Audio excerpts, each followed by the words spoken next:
This, say the Finnish authorities, is almost certainly Russian GPS jamming in action. The captain of a pilot boat navigating in the eastern Gulf of Finland filmed his radar screen to show the radio interference that he said left him without GPS for 90% of his trip along Finland's southern coast. And it's not just shipping. Across the Baltic States and other areas of Europe, suspected Russian jamming is also affecting air transport.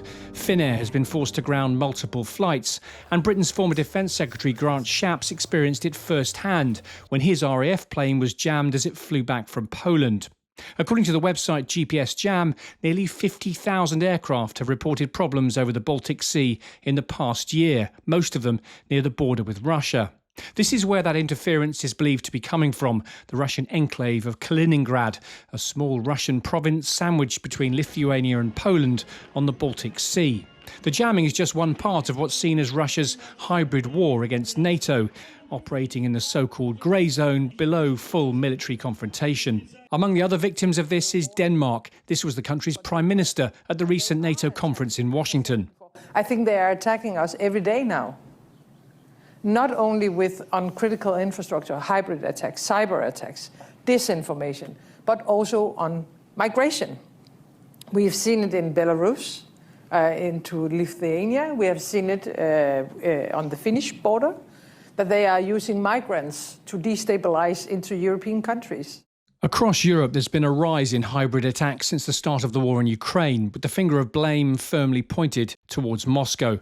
Railways have been a favourite target for cyber sabotage. In the Czech Republic, signalling and ticketing systems have been put out of action. Officials say there's evidence pro-Russian hackers have also targeted railway companies in Latvia, Lithuania, Romania and Estonia. 2 years ago, undersea internet cables were mysteriously cut between the island of Svalbard and mainland Norway. A police investigation blamed human activity.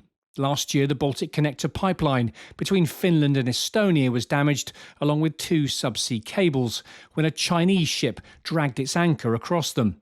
And then there's the Nord Stream attacks, when 2 pipelines sending gas from Russia to Germany were damaged by mysterious underwater explosions.